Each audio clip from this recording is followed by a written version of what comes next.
Welcome back students. आज हम बात कर लेंगे graph of inverse trigonometric function के ऊपर। यानी हम सिंपल बात करेंगे कि हमारे पास जो इन्वर्स ट्रिग्नोमेट्रिक जो हमने फंक्शन पढ़े, उनकी जो डोमेन और रेंजेस पढ़ी है, उनके ग्राफ क्या होंगे, उनके ग्राफ किस तरह से बनेंगे और वो किस टाइप के होंगे। ठीक है, तो आपकी बुक के अंदर तो एक दो ग्राफ है, तो मैं इसके अंदर आपको इसी लेक्चर के अंदर सारे ग्राफ समझाने की कोशिश करूँगा। ज़्यादा मैं डीपली नहीं जाऊँगा, बस आपको एक ओवरव्यू दे दूंगा। ठीक है ना, यानी आपको मैं एक आइडिया दे दूंगा जिससे आपको अंदाज़ा हो जाएगा। ठीक है, तो अब ये देखिए हमारे पास जो है ना, ये क्या लिखा हुआ है, साइन इक्वल टू वाई। ये हमारे पास क्या है, एक सिंपल ग्राफ है। ठीक है, अब ये आप लोग जानते हैं ये कैसे बनता है, ये सारा मैंने थोरली बताया है, मुझे बताने की ज़रूरत नहीं है। चैप्टर नंबर 11 आपने देखा हुआ है, और अगर आपने पिछले वाली जो इन्वर्स फंक्शन की जो क्या कहते हैं आपने फंक्शन समझे हैं, उसके अंदर भी मैंने इसकी मदद से ही सारी चीज़ें समझाई। ठीक है, अब हमारे पास जो है ना,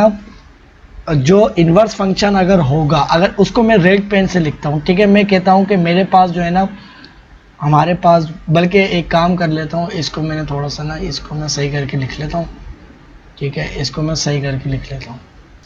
ये तो हमारे पास किसका ग्राफ हो गया, sine equal to sine theta is equal to Y. ठीक है, ये हमारे पास इसका ग्राफ हो गया। ठीक है, अब इस तरह से अगर मैं ग्राफ लेता हूँ, ये तो हमारे पास इसका ग्राफ आ गया, देखिए। ठीक है, ये हमारे पास लिखा हुआ। अब मैं इसी कलर से इसका ग्राफ बनाऊंगा। अगर मैं साइन इनवर्स का ग्राफ लेना चाहूँ तो हमारे पास क्या हो जाएगा, वाई इधर आ जाएगा। तो अब इसका जो ग्राफ होगा, तो इसके बाद देखिए सबसे पहली बात जो है कि हमारे पास जो है ना, जो एंगल है वो हमारे पास क्या बन गया है, वो जो हमारे पास इसमें डोमेन थी सिंपल फंक्शन में, वो हमारे पास रेंज बन गई, और जो रेंज थी वो इन्वर्स में हमारे पास क्या बन गई है, डोमेन बन गई है। ठीक है, इधर मैं ये वाई लगा लेता हूँ। ठीक है, अच्छा, अब इसके अंदर हमारे पास जो है ना, आप लोगों को मैंने एक बात बताई थी कि जो रेंज होती है ना, वो आपके पास कोई सा भी फंक्शन हो, वो इन्वर्स हो या कोई से भी हो, हम रेंज हमेशा हम वाई एक्सिस के ऊपर रखते हैं। ठीक है, बेसिकली ये वाई तो आपको अभी डोमेन इंडिकेट कर रहा है, मगर ये मुझे लिखना ऐसा चाहता है, इस वाई की जगह मुझे एक्स लिखना था। ठीक है ना, और इसकी जगह मुझे क्या लिखना था, ये थीटा लिखना था। ठीक है ना, ये मैं आपको बता दूं। तो ये वाला जो हमारे पास जो है ना, y जो है ना, ये y कुछ भी हो, ये हमारे पास कुछ भी हो सकता है। बल्कि मैं क्या कर लेता हूँ, इसको मैं किसी और क्या कहते हैं वेरिएबल, यानी कोई अल्फ़ाबेट से इसको इग्नोर कर लेता हूँ। इसको मैं कह लेता हूँ, ये जो है ना मेरे पास, ये a कह लेता हूँ, ये x कह लेता हूँ, इसको मैं x कह लेता हूँ। x से आप कंफ्यूज हो जाएंगे, मैं z कह लेता हूँ। ठीक है, ये z, आप कोई भी इसकी रेशियो होगी जो सोल्व होगी। ठीक है, y मैं दोबारा y लिखूँ तो आप कंफ्यूज हो जाएगा। ठीक है, अब मगर अब बताने का मकसद ये है कि अब हमारे पास जो भी चीज़ होती है ना, जो भी हमारे पास, देखिए ये भी रेंज है और ये भी रेंज है। ठीक है, अब हमारे पास ये y, तो ये तो y वैसी भी y। ठीक है, मगर जो रेंज होती है हम y एक्सिस के ऊपर रखते हैं। ठीक है, अब हमारे पास वो इन्वर्स हो कोई भी हो, अब हमारे पास ये थीटा, ये भी रेंज है, अब इसको भी कहाँ रखेंगे, y के ऊपर रखेंगे। ठीक है, और जो हमारे पास जो डोमेन होती है ना, वो हम कहाँ रखते हैं, x एक्सिस के ऊपर रखते हैं। ये बताने का असल मकसद है। ठीक है, तो सिंपल फंक्शन में हमारे पास जो डोमेन है वो हम कहाँ रखते हैं, x एक्सिस के ऊपर रखते हैं, ये तो हमने रख ली। ठीक है, और हमारे पास जो रेंज है वो इधर गई। ठीक है, तो जो इन्वर्स होगा उसके लिए भी हम यही करेंगे। ठीक है, मगर अब हमारे पास हो ये रहा है कि अब जैसे मैं इस फंक्शन की बात करूँगा, इसमें मेरे पास पता है क्या होगा, बल्कि मैं ये एंगल मिटा लेता हूँ। ठीक है ना, ये मैं एंगल मिटा लेता हूँ। ठीक है, और एंगल में मुझे मिटाना पड़ेंगे। ठीक है ना, बस आप समझ जाइएगा खुद से। ये मैंने एंगल इधर से इरेज कर दिए। ठीक है ना, ये मैंने एंगल इधर इरेज कर दी। ठीक है, अब आपको ये मालूम है कि ये कितना डिग्री, 360 डिग्री तक जाता है, उसके बाद ये वापस से वही ग्राफ बनाना शुरू करता है। अब हमारे पास जो इसका ग्राफ होगा, तो हमारे पास जो रेंज होगी वो क्या होगी, बिल्कुल यही होगी, सब कुछ यही होगा। अगर मैं क्या कहते हैं, साइन इनवर्स, अगर मैं वैल्यू क्या रखता हूँ, 1 रखता हूँ, 1/2 रखता हूँ। ठीक है, तो आप लोग जानते हैं कि हम देखिए इसके अंदर जो मैंने ग्राफ लिया हुआ है ना, तो इतना डिस्टेंस जो है, यानी एक बॉक्स जितना जो है वो मैंने 30 डिग्री का रखा है। ठीक है, और ये हमारे पास इतना डिस्टेंस कह लो, ये ऊपर वाला इतना कह लो, ये हमारे पास क्या इंडिकेट कर रहा है, हाफ को, यानी 1 की आधी वैल्यू को। ठीक है, तो अगर मैं इन्वर्स फंक्शन लेता हूँ 1/2, तो हमारे पास ये क्या आएगा, आप लोग जानते हैं कि हमारे पास ये 30 डिग्री। ठीक है, अब हमारे पास जो है ना ग्राफ क्या बनेगा, ये देखिए, जैसे मैं इन्वर्स लूँगा, अभी आपको बात समझ में आ जाएगी मैं बात क्या कहना चाह रहा हूँ। ठीक है, इधर मैंने लिखा 0.5, इसका मैं जैसे इन्वर्स लेता हूँ सेकेंड, तो हमारे पास क्या है, 30 डिग्री। ठीक है, अब 30 डिग्री हमारे पास, मैंने क्या लिया एंगल, वैल्यू क्या रखी, 0.5। ठीक है, वैल्यू पहले तो मैं 0.0 पे वैल्यू क्या रखता हूँ, 0 रखता हूँ। तो ये देखिए अगर मैं 0 रखता हूँ तो हमारे पास क्या है, वैल्यू आएगी 0 आएगी, ठीक है ना। तो देखिए सेकंड इन्वर्स लेता हूँ तो मेरे पास क्या आएगी, 0 ही आएगी, ठीक है। तो 0 के ऊपर हमारे पास वैल्यू क्या होगी, 0 ही रहेगी, ठीक है। हमारे पास ये वैल्यू क्या रहेगी, 0 रहेगी, ठीक है। मगर अब इसका जो इन्वर्स लेंगे तो अब हमारे पास जो है ना, मैंने वैल्यू क्या रखी, अब देखिए हमारे पास जो रेंज है ना, देखिए हमारे पास अब ये क्या है, ये हमारे पास क्या है, ये 1, ये हमारे पास 0.5, ये 1 है, ठीक है। और ये हमारे पास 2 है। अभी हमारे पास क्या बन, ये हमारे पास ये रेंज है, क्योंकि हमारे पास जो जो डोमेन होती है वो, अब हमारे पास क्या है, रेशियो है, जो कि हम क्या लेते हैं, एक्स एक्सिस के ऊपर लेते हैं। और रेंज जो भी आएगा वो एंगल आएगा। अब एंगल हम ऊपर कर देंगे, सिर्फ हम क्या कर देंगे कि हमारे पास सिंपल फंक्शन की जो हमारे पास जो डोमेन थी वो हमारे पास एक्स एक्सिस के ऊपर थी ना, ठीक है ना। और हमारे पास जो भी रेंज आ रही थी वो वाई के ऊपर थी, यानी इसके ऊपर। अब हमारे पास सब कुछ कन्वर्ट हो गया, तो अब सिंपल हमारे पास क्या होगा कि हमारे पास जो एंगल होगा वो रेंज के ऊपर इधर आ जाएगा, ठीक है। पहले हमारे पास एक्स एक्सिस के ऊपर था, वो वाई के ऊपर आ जाएगा, ठीक है। और जो रेंज थी हमारे पास वो किधर आ जाएगी, वो इसके ऊपर आ जाएगी, जो कि मैं इसी के ऊपर ले रहा हूँ। ये हमारे पास 3, इसी तरीके से ये हमारे पास 4, ठीक है। मैंने 0.5 लिया तो मेरे पास पॉइंट किधर आया, ये एग्जैक्ट 0 पॉइंट हमारे पास 30 डिग्री होगी वैल्यू, ठीक है। 30 डिग्री होगी तो हमारे पास जो वैल्यू होगी वो यही होगी, ठीक है। बल्कि मैं पहले पॉइंट लगाता हूँ, ठीक है, ठीक है। अब हमारे पास ये क्या है, एंगल 30 डिग्री को डिनोट कर रहा है, मैंने बताया था इतना एंगल। अब हमारे पास जो है ना ये 90 डिग्री होगा इधर, ठीक है। इस पॉइंट पर ये हमारे पास होगा, ये हमारे पास होगा 180 डिग्री, ठीक है ना। और इस तरीके से इधर हमारे पास माइनस में होंगे, ठीक है। और ये हमारे पास होगा, ये देखिए ये 3, ये हमारे पास हो जाएगा 227 डिग्री, ठीक है। अब हमारे पास क्या हो जाएगी ये वैल्यू, अगर मैं 1 रखता हूँ तो 1 के ऊपर हमारे पास क्या वैल्यू होती है, जैसे मैं 1 का इन्वर्स लेता हूँ तो ये आई थिंक हमारे 90 वैल्यू देगा। मैं चेक भी कर लेता हूँ, 90 दिए, ठीक है। तो देखिए हमारे पास ये एक पॉइंट कहाँ पर आएगा, हमारे पास जो है ना 1 के ऊपर ये वैल्यू आई है, ठीक है। फिर हमारे पास जो है ना क्या कहते हैं, फिर से हमारे पास ये देखिए एक वैल्यू किधर आएगी, ये हमारे पास आएगी, बल्कि मैं कह लेता हूँ कि 0.5, ठीक है। तो 0.5 जो है ना, 0.5 अगर मैं इधर देखूँ तो हमारे पास जो है ना, बल्कि ये हमारे पास जो है ना ग्राफ इससे ज़्यादा आगे नहीं जाएगा, ठीक है ना। इसका ग्राफ क्या होगा हमारे पास इन्वर्ट फंक्शन के लिए, हमारे पास इससे ज़्यादा आगे नहीं जाएगा, क्योंकि हमारे पास हमने क्या देखा था, इसकी डोमेन में वो इससे आगे ज़्यादा जा ही नहीं रहा था, ठीक है। वो जाएगा ही नहीं, क्योंकि हमारे पास वो फंक्शन नहीं रहेगा, फिर रिपीटेशन शुरू हो जाएगी, ठीक है। तो अब हमारे पास जो ग्राफ बनेगा ना वो सिंपल क्या बनेगा, वो हमारे पास बनेगा, वो हमारे पास ये बनेगा, ठीक है। फिर हमारे पास ये इधर आएगा, ठीक है। और इसी तरीके से हमारे पास एक पॉइंट इधर आएगा, ठीक है ना। और हमारे पास ये 90 डिग्री, ये 90 डिग्री यहाँ बनना है, तो हमारे पास 1 वैल्यू। तो हमारे पास ये जो ग्राफ है ये कुछ इस तरह से बनेगा, ठीक है ना।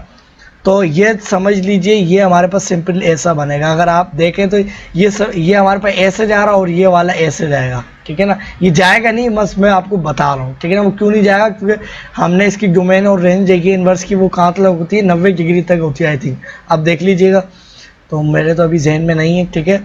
तो ये देखिए हमारे पास ये इतनी ही रहेगी, ठीक है। और इनके अंदर अगर मैं एक ऐसे में एक क्या कहते हैं एक्स वाई इक्वल टू इधर एक्स रखूं, यानी अब हमारे पास इधर से एक मैं लाइन ड्रॉ करूं तो इधर हमारे पास क्या होगी, ये एक पॉइंट किधर आएगा, एक पॉइंट किधर आएगा, एक, यानी हमारे पास जितना एक्स होगा उतना वाई होगा, ठीक है। तो हमारे पास ये कुछ लाइन इधर से पास करेगी, ठीक है। ये हमारे पास कितने एंगल बनाएगी, 90, हमारे पास कितना बनाएगी, 45 डिग्री का, ठीक है। और अब इधर एंगल और इधर जो एंगल बनना है वो दोनों सेम होगा, ठीक है। बस इतना ही था, ये आपको बात समझ में आ गई, ठीक है ना। अब इसी तरीके से मैं आ गया कोसाइन फंक्शन के ऊपर, ठीक है। कोसाइन फंक्शन के ऊपर हमारे पास क्या होता है कि ये देखिए हमारे पास जो इधर ये हमारे पास किसका फंक्शन है, अगर मैं इधर लिख दूं कि हमारे पास ये कोज है, cos equal to y, sorry cos equal to cos theta is equal to Y, ठीक है। अब हमारे पास मुझे किसकी बात करनी, इन्वर्स की, जो कि हमारे पास क्या हो जाएगा, cos -1 theta equal to sorry Y, इधर मैं z लिखता हूँ इसको, बल्कि आप कंफ्यूज हो जाएंगे, मैं इधर z लिखता हूँ इक्वल टू थीटा, ठीक है, इक्वल टू थीटा। अब हमारे पास आंसर में क्या आ रहा है, थीटा आ रहा है। अब आप थीटा एंगल कहाँ लेंगे, हम यहाँ लेंगे, ठीक है। तो इतना डिस्टेंस मैं कितना रखता हूँ, 30 डिग्री का रखता हूँ, ठीक है। किसी किसी में मैं 20, इतना इन दोनों को मिला के 90 कर लेता हूँ, कभी कभी मैं इन तीनों को 90 करता हूँ, ठीक है ना। तो वो उस लेक्चर के हिसाब से मैं बताता हूँ, अभी मैंने 30 रखा हुआ है, ठीक है। तो इधर मेरे पास ये क्या बन जाएगा 30 60 90, इधर 90 डिग्री बनेगा, ठीक है। 90 से फिर हमारे पास ये कितना हो जाएगा, इधर मैं दिखाऊं, देखिए हम 90 से पीछे नहीं आते, सिर्फ हम इसकी जो डोमेन और रेंजेस देखी थी इन्वर्स की वो हम इतनी लेते हैं, ठीक है। तो इन्वर्स में हमारे पास जो इसकी जो डोमेन बनेगी वो सिर्फ यही वाले एंगल बनेंगे 0 से लेके 180 तक, ठीक है। अब जैसे इन्वर्स में लूँगा तो हमारे पास ये क्या हो जाएगी वैल्यू, ये हमारे पास 180 डिग्री, यहाँ तक हम लेंगे 180 डिग्री आ गया, ठीक है। अब देखिए हमारे पास जो है ना 0 के ऊपर वैल्यू क्या होगी, हमारे पास जो है ना अगर मैं इन्वर्स लेता हूँ 0 डिग्री के ऊपर, ठीक है, तो अगर मैं आपको वैल्यू दिखाऊँ, अगर मैं इधर लिखता हूँ 1 और इन्वर्स लेता हूँ कोस का, तो हमारे पास क्या है ये वैल्यू 0, ठीक है। तो हमारे पास जो है ना इधर क्या है हमारे पास 1, इधर मैं लिख लेता हूँ। अब हमारे पास ये क्या बन गई, ये 0.5, ठीक है, ये हमारे पास 1 है, ये हमारे पास 2 है, ठीक है ना। ये रेग वाला क्या इंडिकेट कर रहा है, इन्वर्स का, ठीक है ना। अब देखिए जो हमारे पास जो इधर हमारे पास एक्स एक्सिस के ऊपर जो एंगल बनने थे वो हमारे पास वाई के ऊपर बन गए, क्योंकि इन्वर्स में हमारे पास क्या हो जाता है थीटा जो भी रेंज होती है वो हमारे पास वाई एक्सिस के ऊपर लेते हैं। अब थीटा हमारे पास रेंज है तो हम वाई एक्सिस के ऊपर ले रहे हैं, ठीक है ना। और ये जो आपको आसमानी कलर यानी स्काई ब्लू कलर में नज़र आ रहा है वो हमारे पास सिंपल फंक्शन का जो होता है, ठीक है। तो आप ये आप देखिएगा, ठीक है ना, ये हमारे पास 1 2 और ये हमारे पास 3 हो जाएगा, ठीक है इधर, और ये हमारे पास 4, ठीक है। अब हमारे पास जो है ना 0.5 अगर मैं लेता हूँ 0 डिग्री के ऊपर देखता हूँ, 0 अगर मैं रखता हूँ 0 रेशियो रखता हूँ, ठीक है ना, 0 एंगल नहीं रेशियो, ये मैंने लिखा और हमने देखा कोस 90 आया। तो हमारे पास 0 डिग्री अगर मैं 0 वैल्यू ले रहा हूँ तो हमारे पास आंसर क्या आ रहा है, इधर आ रहा है, तो मेरा पॉइंट यहाँ लगेगा, ठीक है। मेरा पॉइंट कहाँ लगेगा, यहाँ पर लगेगा, ठीक है जी, बात ठीक है यहाँ तक। अब हमारे पास क्या होगा, अब हमारे पास जो है ना मैं 0.5 रखता हूँ इसको, 0.5 में हमारे पास क्या होगा, बल्कि देखिए मुझे तो मालूम है, मैं आपको दिखाने के लिए कर रहा हूँ। तो हमारे पास क्या है 60 डिग्री एंगल दे रहा है, तो 0. इधर मैं चलूँगा तो मेरे पास 60 देगा, तो 60 मेरे पास कहाँ पर आएगा, ये कुछ हमारे पास ये पॉइंट होगा, ठीक है। 60 डिग्री का पॉइंट हमारे पास कहाँ होगा, यहाँ पर होगा, सही है ना। ये हमारे पास क्या आ गया, बल्कि ये पॉइंट मैंने गलत लगाया, ये पॉइंट यहाँ नहीं लगेगा, 90 डिग्री के ऊपर लगेगा ना, ये पॉइंट ये 90 डिग्री नहीं, 90 डिग्री यहाँ पर है, ठीक है, ये मैंने गलत लगा दिया। और 0.5 जो होता है ये हमारे पास इसका पॉइंट यहाँ पर लगेगा, ठीक है, यहाँ तक बात क्लियर है। अच्छा अब हमारे पास जो है ना 1 के ऊपर वैल्यू क्या आएगी, तो स्टूडेंट्स 1 के ऊपर वैल्यू आएगी, आई थिंक हमारे पास आएगी 0 आएगी मेरे ख्याल से, मैं देख लेता हूँ एक बार। 90 और 90 नहीं 1 के ऊपर, 1 के ऊपर वैल्यू क्या आती है इसका, जैसे मैं इन्वर्स लूँगा तो उसका 0 आएगी, ठीक है। तो ये देखिए 90, तो 90 के ऊपर हमारे पास क्या होगी, इसकी रेंज वो हमारे पास क्या रहेगी 0 रहेगी। एंगल क्या है, मतलब हमारे पास एंगल क्या रहेगा 0 ही रहेगा। अभी ये रेग वाला हमें क्या इंडिकेट कर रहा है, वो एंगल रिप्रेजेंट कर रहा है। तो हमारे पास जो ग्राफ बनेगा वो क्या बनेगा, बल्कि मैं क्या कर लेता हूँ थोड़ा सा और आगे जाता हूँ, ठीक है ना, बल्कि अब हमारे पास मैं कुछ और भी वैल्यू ले सकता हूँ, ठीक है स्टूडेंट्स। अच्छा अब मैं क्या करता हूँ कि मेरे पास जो है ना देखिए मैक्सिमम वैल्यू हमारे पास 1 होती है ना इसकी, अब मैं लिखता हूँ मिनिमम -1, ठीक है। -1 पर हमारे पास क्या एंगल देता है ये आंसर के तौर पे, तो हमारे पास आंसर दिया है +180, ठीक है। तो हमारे पास पॉइंट कहाँ पर लगेगा, ये -1 हमारे पास क्या है, ये देखिए हमारे पास ये 1 है, ठीक है ना। अभी हमारे पास चेंज होएगा, ठीक है ना, ये आप थोड़ा सा दिमाग लगाइए आपको बात समझ आएगी। इधर 1 है, ये 0.5 है इधर, ठीक है, 0.5 1 और ये 2, ठीक है, और ये माइनस है और ये माइनस में सर, ठीक है। ये -1 पे हमारे पास क्या वैल्यू आएगी, ये पॉइंट यहाँ लगेगा मेरा, ये पॉइंट यहाँ लगेगा, ठीक है। अच्छा अब हमारे पास जो है ना 0.5 देख लेता हूँ मैं, माइनस में -0.5 के ऊपर क्या वैल्यू आती है, तो इसके हमारे पास इन्वर्स लेंगे कोस का, तो 120 डिग्री आया, तो 120 डिग्री का एंगल हमारे पास कहाँ बनेगा, तो इसके हमारे पास जो है ना 90 + 30, तो हमारे पास देखिए ये पॉइंट यहाँ पर लगेगा, ठीक है। 0.5 वैल्यू ये रही और हमारे पास ये एंगल क्या है 120 डिग्री का इधर, ठीक है। तो अब हमारे पास जो है ना अगर मैं ग्राफ अगर मैं जोड़ूँ इसको इस तरह से मैं इनको ग्राफ जोड़ूँ ऐसे, तो ये हमारे पास क्या बनेगा, ग्राफ कुछ इस तरह से बनेगा। ये बल्कि मैं थोड़ा सा सही करके बनाता हूँ, ये हमारे पास देखिए ग्राफ जो है ना ये ऐसे बन रहा है, ठीक है ना, और हमारे पास ये कुछ इस तरह से बन रहा है, ठीक है। तो ये ग्राफ जो है ना ये कुछ इस तरह से बनेगा, ठीक है ना, ये इस तरह से, ठीक है, ये इस तरह से बनेगा, ये हमारे पास इसका ग्राफ बनना है, ठीक है। वो यहाँ से स्टार्ट होगा, भाई यहीं तक ही बनेगा, क्योंकि उसकी रेंजेस भी हमारे पास यही वाली होती है, ठीक है स्टूडेंट।